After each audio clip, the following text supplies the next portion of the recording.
Hi, I'm Kristen, and today I'm going to be talking about entering this quilt into the Festival of Quilts 2023, which was held in Birmingham, England. I already have a video about my visit to the Festival of Quilts. If you want to see that, it'll be a link somewhere. But I entered 2 quilts into the show. It was my first time ever entering a quilt into a quilt competition or a show or anything like that. So I entered 2. One was my denim and scraps quilt, which I already have 2 tutorials on the channel about the block and how to put it together. But in my video about visiting the Festival of Quilts, I asked you guys, did you want to hear a bit more about what it was like to enter the show and also about the making of this quilt? And you guys said yes. So, so that's what we're doing today. So this is more of a slight departure from maybe some of the quilts that I've made on the channel before. It's a bit more arty, different. So I will go through kind of how I made it, and also, you know, this process and some of the bits and pieces and things you have to do to enter a quilt show. So as I said, this is my first time ever entering, and I only really decided to enter because I saw that for this festival in Birmingham, they were having a new category that they never had before called sustainable quilts. So it was all about how sustainable the materials you were using to make the quilt were. I'm going to tell you more about the category requirements in a minute. But so that kind of, I guess because I like to use reclaimed materials and because it was a new category, I don't know, I felt like that just feels a little bit less intimidating than entering something into modern quilts or contemporary quilts or whatever other category I would have fit into before. So anyway, so it broke that barrier for me and I decided to give it a go. So here is all about how it went. So I started out by checking out the requirements. I'm just going to read them to you, bear with me. So for the purpose of this competition, a sustainable quilt is defined as a quilt which has been made with minimal negative impact on the environment. At least 75% of the fabric used within the piece must be repurposed from materials, including functional textiles, e.g. curtains, clothing, or bedding, and discarded items like packaging. The remaining 25% would ideally be organic fabrics and or taken from your stash rather than bought new. The maker should use biodegradable or recycled materials wherever possible, e.g. wadding and thread, or materials made from sustainable and natural sources such as bamboo.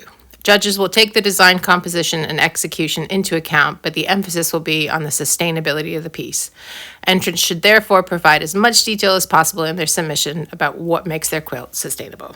Okay, so for starters, I found that a little bit confusing because you're talking about most of it should be reused fabrics, and some of the stuff that they named as examples, curtains, things like that, you know, if you're talking about vintage fabrics, possibly could have been made with polyester and other kind of materials, synthetics that are not biodegradable.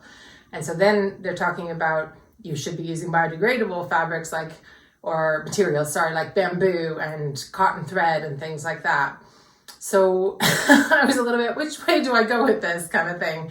So for my denim and scraps quilt, I mean, that one was already made and I was just deciding to enter it. So for that one, old jeans, fine, okay. Some reused like scraps from binding, so you know, like the end of the bit from binding. So it was new quilting cotton, but I guess it could be waste if you weren't going to reuse it. I always would, but anyway. The thread was cotton, so it was biodegradable, but it was bought new. And then the batting was leftover 80-20, so it had polyester in it, from other quilts. And because I was doing it quilt as you go, it was like scraps of about six or seven, I can't remember, blocks of 6 inches or 7 inches, something like that. So and the backing was an old duvet cover.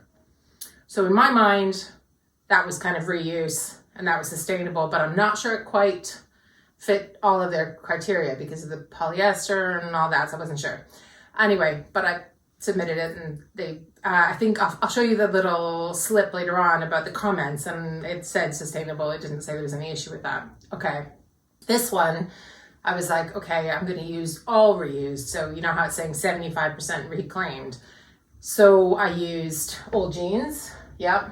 And then the rest of it, all of the applique was either cut from duvet covers, sheets, men's shirts, fabric samples, pillowcases, stuff like that. All stuff I had around that nobody was using, that probably had another life or another use beforehand. The batting is an old wool blanket that I bought secondhand. And the backing is a sheet. So it's I'll show you in another picture, but it's just a plain boring sheet basically. And then the thread was all, to be honest, not biodegradable. So it was not cotton. It was like what do you call it? The one that's monofilament. That's it. If I used monofilament to start with, I'll show you this in a minute. And then I used accuquilt to embellish it and quilt it. Now, both of those threads have polyester or something in it that's not biodegradable. But all of those threads were bought by me from like a de-stash of somebody else. So someone was, I don't know if it was the person themselves or a relative, but basically they were getting rid of all these older threads or threads they weren't going to use. So to my mind, that was sustainable because they were reclaimed from somewhere, but not biodegradable. So I feel like I'm not, and again, the notes from the judges were like, yeah, that's fine, that fits the criteria. So I think you could go a lot of different ways with the criteria they gave you, and it wasn't 100% crystal clear. So I had one quilt that kind of went the one way with it, and this one that went the like completely reclaimed, reused route. So the inspiration behind kind of the idea of the quilt in general was, one, being overwhelmed by the amount of reclaimed fabric that I had to choose from in my own sewing room, and two, looking at my garden that I just don't have time to do anything with, and seeing how quote unquote overgrown it had become. This video and photos were taken recently, but when I was sort of thinking about this whole thing, it was filled with flowers and blossoms and also weeds and overgrown bits and pieces. And it just, to my mind, sort of recalled what I was seeing in my sewing room. And a lot of the fabrics I was seeing did have flowers and things in it. So I knew I wanted to do something along those lines, but that was about as clear as it was. So I started by piecing some scraps of denim that I had left over from other quilts, and then I was top stitching as well to give it some sort of lines of interest, I guess, and to sort of make it flatter. And then I was going through all of the fabrics that I had in my sewing room that were reclaimed from something else and cutting out all of the flower motifs. So this is the duvet cover. There's also men's shirts, fabric samples that you might have seen me use for other quilts if you've watched any other videos on the channel.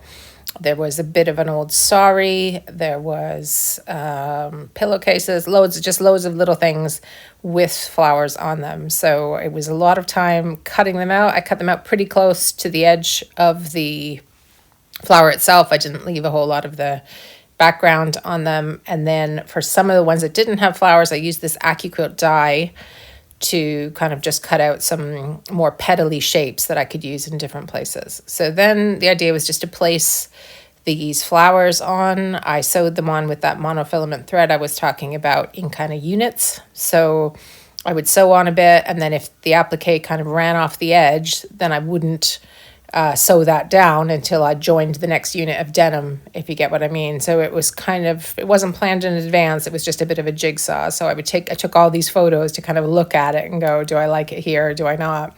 What do I want next to this? And then here you can see where I'm sewing this piece down. The applique is kind of hanging off the denim. So I'm not going to sew it right to the edge of the denim there. I'll leave myself at least my 1/4 inch to join so I can sort of fold the applique back, join the next bit of denim, and then sew it down on them all. So I got to be working with bigger and bigger units of denim as I was going, if that makes sense. The other thing with the applique is that I didn't use any kind of fusible or glue. As you can see, there's pins in there because it's meant to be a sustainable quilt. Definitely is easier to use fusible, but I figured, all that glue and stuff, that doesn't really fit the brief. So I just did it with like holding it in place there with my fingers or the pin, as you can see, and actually it was fine. Fusible makes it a little bit easier, but it is an extra step of sitting there and ironing everything. So I don't think it made it that much more difficult to not use the fusible. So that might be something that I keep in mind for the future, because we know I like to skip steps if I can. So anyways, so this was all sewn down with the monofilaments. You can't see the thread. Monofilament's clear, right? And then I continued to build up the quilt until it was the size I wanted. I wanted it to be a wall hanging. It had to be at least 1 meter wide for the requirements of the category. But that was fine. It was more than that. But so I just kind of kept going until I decided it was done. And then 12th of June comes around, and that's when you need to submit the quilt as an entry online. There's a form. And you don't have to have the quilt finished, which is good because I didn't. But I folded the edges in to where I thought I wanted it, I was going to trim it to after I'd quilted. Took a picture and said, this is a holding photo, which they let you do. And then you can send in the final photo end of July. So the quilt shows beginning of August, deadline for entries 12th of June. And the photo deadline was the 29th of July. So also on the 12th of June, we had to submit sort of artist statement. There was a word limit, so it couldn't be too long. This was mine. There was also an entry fee. It was £24 for the first quilt I entered and £18 for the second, some sort of second quilt discount. And there was also, I think, a discount because I'm a member of the Quilt Guilds of the British Isles. So I'm not sure if the price would be different if you weren't. So then, of course, I needed to quilt it. So I loaded it up on my Moxie long arm. I used the micro stitch foot, which is barely a foot, and so you can see everything that you're stitching down. I was using all of these somebody else's destashed Isacord collection. So this is all sorts of different colors of thread, and I was switching the threads out for each bit of applique to try and match the fabric. The applique fabric, I mean, and you can kind of see off to the very edge of the frame all those scraps of it's some of the sheet that I used in the backing to test all the tension, because I was having tension issues when I would change a thread color and stuff, so I was having to just test that over and over again. Got through it though. But what I'm doing here, because obviously you saw me attaching most of the applique pieces with the monofilament first, so I shouldn't have to be placing anything down here, but I had a little bit of puckering with the denim in certain places because one, denim is stretchy, and I tend to have this issue when I try and put it on the Moxie. Perhaps I stretch it too tight or something. And also, I'm doing these different bits of applique in different places, so you end up with a few puckers here and there. So I was using this leaf to hide a little bit here. That's what's going on. And there was a few other areas where I needed to do something similar, but it worked out, and I think it hit it pretty well. I was feeling pretty deadline pressured at this point, so I didn't film a whole heck of a lot of the quilting. But I did get it done with enough time to finish. So this is it quilted and off the frame. And then I needed to trim it. And I decided it was going to have an irregular edge, like an overgrown garden, things kind of exploding over it, rather than a square or a rectangle. I use scraps from the backing to face the quilt, so it's just kind of like an alternative to binding where you don't see it on the front, and you'll see some photos of the back of the quilt in a minute where you'll see that. This is just some close-ups of the quilting and kind of how the units were joined, I guess. So as you can see, I was changing the thread color as I went along for each piece of the applique, essentially. So here you can see the back, so you can see the hanging sleeve, the facing, and this black flap of fabric that we were told to sew on over the label. So they send you that label, the one that says like ST82 on there, but they don't send it in, I printed mine on fabric, but they send you like a file you can print. There's one label for the box that you send it in, and then one for the quilt. There's also instructions for the hanging sleeves to hang it, all of which has to be done by hand, which was not my favorite thing. You can see how badly hand sewn it is.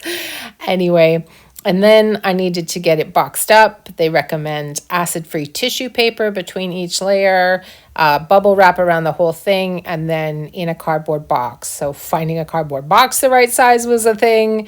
So that was kind of a task in itself, getting it sort of packaged up properly as well. But once I actually got to the Festival of Quilts, it was all worth it. I got to see both of my quilts hanging up, and I was especially pleased to see that there was a little black dot on my Overgrown quilt, meaning it had been shortlisted for an award in that category. Didn't win, obviously, but anyways, it's nice to be considered, isn't it? Especially when it was my first quilt show and I just wasn't expecting anything like that. I presume different quilt shows are different, but these are the notes that I got when I picked up my quilts. So 65 is the denim and scrap one, 82 is the overgrown one. So they gave you these when you picked your quilts up at the end of the festival. But there wasn't anything on those notes that said it had been shortlisted, and I didn't get an email or anything. So if I hadn't been at the show or hadn't had a friend at the show or somebody to tell me about that, I would probably never have known that. So I'm not sure if that's the same with other quilt shows. If you enter long distance, if you only get notified if you win, for example. So I'd be interested to hear if you've entered other shows. So I'm glad I entered. I had a positive experience. This is me taking a photo of other people taking a photo of my quilt. And then, of course, I also got another photo of myself in front of the quilt. I have to say, this is another one of those things where in my head, entering a quilt competition or a quilt show was scary. And in reality, it wasn't that bad, other than the hand sewing the hanging sleeve, which I still have nightmares about. But anyway, I think I would probably do it again. And I would encourage you to give it a try if you've been thinking about it, but you've just been a bit nervous about it. Just give it a go. You never know how it'll turn out. So I hope you enjoyed that. Thanks so much for watching. If you like scrappy quilts, sustainable quilts, any of that stuff, and you're not already subscribed, please do subscribe. Leave me a comment, let me know what you thought. And just thanks so much for spending time with me. Hope to see you next time. Bye.